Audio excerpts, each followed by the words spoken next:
ജീവിതത്തിൽ അടുത്ത തലങ്ങളിലേക്ക് നയിക്കാൻ പറ്റുന്ന പല ഓപ്പർച്യൂണിറ്റികളും മുന്നിൽ വന്ന് നിന്നിട്ടും മടിച്ചു നിൽക്കുന്ന ഒരു വ്യക്തിയാണ് നിങ്ങളെങ്കിൽ ഒരുപക്ഷെ ഞാൻ ഈ പറയാൻ പോകുന്ന കാര്യം നിങ്ങളെ ബാധിച്ചെന്ന് വരാം. ഇത് ആക്ച്വൽ ആയിട്ട് ഉണ്ടായ ഒരു സംഭവമാണ്.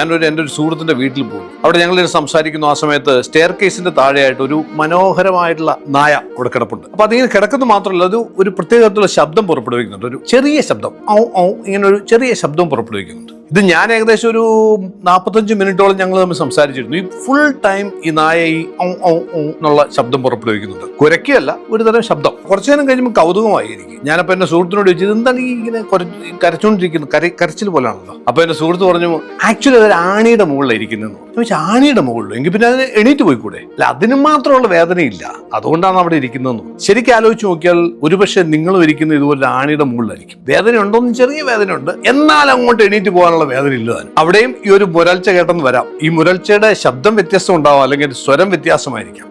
ഒന്നും ശരിയാവുന്നില്ല, ജീവിതത്തിൽ ഒന്നും കഷ്ടപ്പാട് തന്നെ. ഈ ജോലി കൊണ്ടൊന്നും ഒരു കാര്യമില്ല, ഈ എത്ര നാളാന്നും പറഞ്ഞു ഇത് തന്നെയല്ലേ അവിടെ സംഭവിച്ചുകൊണ്ടിരിക്കുന്നത്. ഇതെന്താ ഒരു പ്രതിവിധി? ആണി കുറച്ചൊന്ന് ആഴത്തിലൊന്ന് കയറി കഴിഞ്ഞാൽ, പെയിൻ ഒന്ന് ഇന്റൻസിഫൈ ചെയ്ത് കഴിഞ്ഞാൽ നമ്മൾ ആക്ഷനിലേക്ക് മൂവ് ചെയ്യും. പലപ്പോഴും നമ്മുടെ ജീവിതത്തിൽ പല ആക്ഷനുകളും നമ്മൾ വേണ്ടെന്ന് വെക്കുന്നത്, അല്ലെങ്കിൽ ഈവൻ ഓപ്പർച്യൂണിറ്റികൾ നമുക്ക് നഷ്ടപ്പെടുത്തുന്നത് ഒറ്റ കാരണം കൊണ്ട് മാത്രമാണ്. നമുക്കുള്ള ഒരു ചെറിയ കംഫർട്ട് ഉണ്ടാവും. അതൊരു പെയിൻ ആയിരിക്കാം, പക്ഷെ അതൊരു പെയിൻ ആണോ എന്ന് വെച്ചാൽ അല്ലതാനും, അതിനും മാത്രം എണീറ്റ് പോകാനുള്ള വേദന ഇല്ലതാനും. അതുകൊണ്ട് നമ്മൾ അതിന്റെ മുകളിൽ തന്നെ ഇരുന്നുകൊണ്ടിരിക്കും. എന്നിട്ട് ഈ കുറച്ചുകൊണ്ടിരിക്കും. കുറയ്ക്കാന്നല്ല, ഈ ശബ്ദം ഉണ്ടായിക്കൊണ്ടിരിക്കും. ജീവിതത്തിലുള്ള ഇപ്പോൾ ഉള്ള നിലവിലുള്ള പ്രശ്നങ്ങളെ കുറിച്ച് മുഴുവൻ പരാതി പറഞ്ഞ്, നമ്മുടെ ചുറ്റുവട്ടത്തുള്ള ആൾക്കാരെ കുറിച്ചൊക്കെ പരാതി പറഞ്ഞ്, നമ്മുടെ ജീവിത സാഹചര്യങ്ങളെ കുറിച്ച് പരാതി പറഞ്ഞ്, ഇങ്ങനെ ഈ പ്രോസസ് നടന്നുകൊണ്ടിരിക്കും. അതുകൊണ്ട് വലിയ അവസരങ്ങൾ മുന്നിൽ വന്ന് നിൽക്കുമ്പോൾ നമുക്ക് ആദ്യം ചെയ്യേണ്ടത് ആ പെയിനെ ഒന്ന് ഇന്റൻസിഫൈ ചെയ്യണം.